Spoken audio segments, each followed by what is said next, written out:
Very good morning everyone. स्वागत करते हैं एक बार फिर से हम आपके अपने यूट्यूब चैनल बीएड कॉन्सेप्ट में, जहां पे आप सभी को पता है कि यूपी बीटीसी के लिए जो आपका स्टेट रैंक है वह ऑलरेडी जारी किया जा चुका है।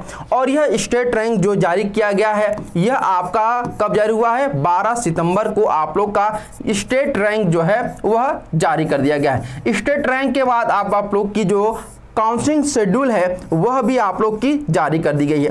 क्या जारी कर दी गई है? काउंसलिंग शेड्यूल आपकी जारी कर दी गई है। और यह जो काउंसलिंग शेड्यूल जारी की गई यहाँ पे देख सकते हैं, ये ऑफिशियल काउंसलिंग शेड्यूल है। और यह काउंसलिंग शेड्यूल केवल और केवल फेज 1 के लिए है। फेज 1 यानी कि जो चरण 1 आपका है उसके लिए आपकी जारी की गई है। चलिए अब यहाँ पे देखते हैं कि चरण 1 में आप लोग की जो काउंसलिंग शेड्यूल जारी की गई है इसमें आप लोग की किस रैंक की किस दिन आप लोग की होगी और सीट आवंटन आपका कब ये किया जाएगा। ठीक है, चलिए यहाँ पे हम लोग एक एक चीज़ यहाँ पे समझने की कोशिश यहाँ पे आप लोग को करेंगे।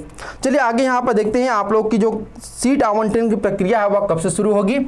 तो एक बात ध्यान रखिएगा कि इसमें 2 भाग आपका रहेगा। पहला जो भाग है उसमें बताया गया है कि जो फेज 1 की काउंसलिंग होगी इसके लिए आपको 1 से लेकर के 2,40,000 जो स्टेट रैंक के अभ्यर्थी हैं उनको 5,000 रुपये आपको पे करना है। किसके लिए? काउंसलिंग करने के लिए। और यह पे करने की जो डेट है वह 15 सितंबर से लेकर के 3 अक्टूबर तक रखी गई है। अब स्टेट वाइज हम लोग देखते हैं कि आपका अगर रैंक है तो किस डेट को होगा, ध्यान रखिएगा। और ये जो 5,000 रुपये है ये आपका नॉन रिफंडेबल आपका अमाउंट है। ठीक है, आपको कॉलेज मिले ना मिले ये आपका अमाउंट जो है वह रिफंड नहीं किया जाएगा। स्टेट रैंक अगर आपका 1 से लेकर के 20,000 तक है, ठीक है, 1 से लेकर के 20,000 स्टेट रैंक है आपका, तो आपके जो संस्थान का विकल्प भरने की जो तिथि होगी वह 18 सितंबर 2023 शाम से लेकर के 20 सितंबर 2023 तक होगा। यानी 18 से लेकर 20 सितंबर के बीच में आप लोग अपना यहाँ पर कर सकते हैं, क्या सकते हैं, संस्थान विकल्प भरने की तिथि होगी। उसके पहले आप लोग को क्या करना होगा? 5,000 रुपये 15 सितंबर से फिल करना होगा, उसको जमा करना होगा। और जब आप लोग यहाँ पर अपने संस्थान को चूज कर लेंगे, अपने कॉलेज को चूज कर लेंगे, तो इसके बाद आप लोग को जो आपका कॉलेज आवंटन है वह आपका 21 सितंबर को होगा। कब होगा? 21 सितंबर को होगा। ठीक है, इसके बाद यहाँ पर दूसरा देखिए, अगर आपका रैंक जो है वह 20,000 से लेकर 80,000 तक है और इसके साथ साथ जो अभ्यर्थी 1 से लेकर 20,000 स्टेट रैंक के थे उन्होंने कॉलेज कोई चॉइस नहीं किया था, या फिर उनको विकल्प न भर पाने वालों को, यानी कॉलेज चॉइस न करने वालों को, या फिर कोई कॉलेज आवंटन न हो पाने वालों अभ्यर्थियों को फिर से मौका दिया जाएगा सेकेंड राउंड में। तो इसमें आप लोग का जो सेकेंड राउंड शुरू होगा वह 21 सितंबर से लेकर के 24 सितंबर तक यह आपका होगा। और जो सेकेंड राउंड का कॉलेज आवंटन है वह 25 सितंबर को कराया जाएगा। ठीक है, इसके बाद यहाँ पर थर्ड राउंड यहाँ पे देख सकते हैं कि 26 सितंबर से लेकर के 29 सितंबर के बीच में होगा। और इसमें कौन कितने रैंक तक का होगा? तो 80,000 से लेकर के 1.5 लाख तक के होगा। और इसमें ये दोनों ही इन दोनों ही स्टेज में, यानी कि जो फेज 1 इसमें आपका जो चरण 1 है 2 है, इसमें जिनको भी कॉलेज आवंटित नहीं हुआ है या फिर जिन्होंने कॉलेज लॉक नहीं किया था या कॉलेज चूज नहीं किया था वो भी इसमें पार्टिसिपेट कर सकते हैं। तो उनको यहाँ पर कब कॉलेज आवंटन होगा? तो 30 सितंबर को होगा। अब यहाँ पर 1, 2, 3 इन सभी का जो आपका आवंटित संस्थान में अभिलेखीय जांच या फिर प्रवेश प्रक्रिया पूर्ण करने की जो तिथि होगी वह 25 सितंबर से लेकर के 15 अक्टूबर तक होगी आपकी।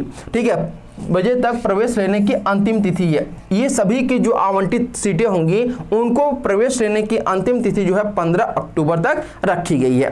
क्लियर बात है आप लोगों को? जिनका 29 सितंबर तक होगा, यानी कि 30 सितंबर तक आपको कॉलेज अलॉट होता है तो आपको किसी भी हाल में 15 अक्टूबर तक अपने कॉलेज में प्रवेश लेना ही है, पूरा फीस जमा करने के बाद। इसके बाद यहाँ पे देखिएगा कि 30 सितंबर से लेकर के 5 अक्टूबर तक कौन सा स्टूडेंट को यहाँ पे पार्टिसिपेट करना होगा? तो 1,50,000 से लेकर के 2,40,000 तक के जो भी अभ्यर्थी होंगे जिनका भी स्टेट रैंक होगा उन सभी को इसमें मौका दिया जाएगा। ठीक है, और इनका जो कॉलेज आवंटन होगा वह 6 अक्टूबर को कराया जाएगा। इसके बाद यहाँ पे ध्यान रखिएगा कि प्रशिक्षण संस्थान द्वारा प्रवेश लेने वाले अभ्यर्थियों को ऑनलाइन रिपोर्ट और लॉक करने की अंतिम तिथि, नोट, निर्धारित अंतिम तिथि तक प्रवेश लेने वाले अभ्यर्थियों को वेबसाइट पर ऑनलाइन रिपोर्ट और लॉक नहीं किए जाने पर लिया गया प्रवेश मान्य नहीं होगा।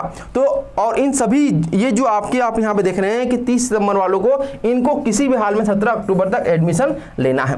तो ये सभी चीजें थी आपकी काउंसलिंग प्रक्रिया से संबंधित। अब कुछ महत्वपूर्ण जानकारी है जो आप सभी को मालूम होना चाहिए। जैसे अगर फॉर एग्जांपल हम बात करते हैं यहाँ पर, देखिए ये आपको जानना बहुत जरूरी है कि आपका 10,000 रुपये लगेगा। 10,000 कैसे लगेगा, एक एक स्टेप में यहाँ पर आपको समझाते चला हूँ। ठीक है, देखिए यहाँ पर सिंपल पहली बात कि आवेदित समस्त 3,36,572 अभ्यर्थियों को मेरिट और स्टेट रैंकिंग जो है वह 12 तारीख को जारी कर दिया गया है। ठीक है, दूसरी चीज यहाँ पर प्रदेश के जिला शिक्षा एवं प्रशिक्षण संस्थान निजी डीएलएड संस्थानों में आवंटित सीटों की संख्या वर्गवार और श्रेणीवार रिक्त स्थानों की सीट मैट्रिक्स वेबसाइट पर उपलब्ध है। वेबसाइट पर आप लोग जाकर देख भी सकते हैं। ठीक है, इसके अलावा अगर हम बात करते हैं आप लोगों को, तो स्टेट रैंक के आधार पर काउंसलिंग के चक्र चरण में आने वाले अभ्यर्थियों को प्रशिक्षण संस्थान का विकल्प भरने से पूर्व यानी कॉलेज चॉइस करने से पूर्व आपको प्रशिक्षण संस्थान के अग्रिम शुल्क के रूप में अलॉटमेंट फीस, यहाँ पे ध्यान रखिएगा कि आपको अलॉटमेंट फीस के रूप में कितना देना होगा, 5,000 रुपये देना होगा। कितना, 5,000 रुपये का ऑनलाइन भुगतान करना अनिवार्य होगा। यानी सबसे पहले आप कॉलेज चॉइस करेंगे उससे पहले ही आपको 5,000 रुपये देना होगा। ये क्लियर बात है। इसके बाद भुगतान का कंफर्मेशन होने के उपरांत ही अभ्यर्थी अपने चॉइस के प्रशिक्षण संस्थान का विकल्प ऑनलाइन पूरित कर सकेंगे। पहले ये 5,000 रुपये है। ठीक है, ये पहला 5,000 रुपये है। दूसरी चीज कि अभ्यर्थी द्वारा स्टेट रैंक के अनुसार संस्थान के विकल्प का चुनाव करने के पश्चात चॉइस लॉक न करने पर भरे गए विकल्पों को स्वतः लॉक माना जाएगा। यहाँ पे ध्यान रखिए, अगर आपने कॉलेज जो है वो चॉइस कर लिया, उसे लॉक नहीं किया तो ऑटोमेटिक लॉक भी हो जाएगा। इसके बाद आवंटित प्रशिक्षण संस्थान में अभिलेखीय जांच या प्रवेश की पुष्टि कंफर्मेशन हेतु अलॉटमेंट लेटर प्रिंट करने हेतु अभ्यर्थियों को पुनः प्रशिक्षण अग्रिम शुल्क के रूप में 5,000 रुपये, ये देखिए फिर से 5,000 रुपये आप लोगों का लग रहा है, का ऑनलाइन भुगतान पुनः करना होगा। ये दो आपके 5,000 रुपये क्या लग रहे हैं, तो पहला जो आपका 5,000 रुपये लग रहा है वह क्या है, यहाँ पे एक चीज समझ लीजिए। देखिए पहला जो आपका 5,000 रुपये है, 5,000 रुपये जो पहला लग रहा है वह क्या बात का लग रहा है आपका, वह लग रहा है आपका अलॉटमेंट फीस लग रहा है। ठीक है, क्या लग रहा है, अलॉटमेंट फीस लग रहा है। ठीक है, अब दूसरा जो 5,000 रुपये आप लोग का लग रहा है वह कंफर्मेशन फीस लग रहा है। ठीक है, और ये जो दूसरा आपका है ये आपका क्या लग रहा है, कंफर्मेशन फीस लग रहा है। यानी एडमिशन से पहले ही आप लोगों को 10,000 रुपये खर्च करने होंगे। समझ गए आप लोग यहाँ पर, यानी कि आप लोगों का 10,000 रुपये और ये 5,000 रुपये जो है आपका नॉन रिफंडेबल। एक बात और ध्यान रखिएगा कि यहाँ पर ये चीज़ें मैंने आपको बता दी कि आपका अलॉटमेंट फीस कितना है 5,000 रुपये, कन्फर्मेशन फीस कितना है 5,000 रुपये।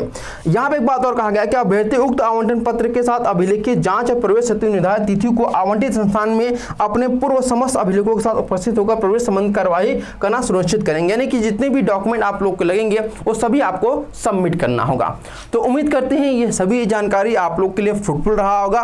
अगर ये जानकारी आप लोग को अच्छी लगे जरूर से लाइक शेयर सब्सक्राइब करना ना भूलिएगा। Thank you so much for watching this video.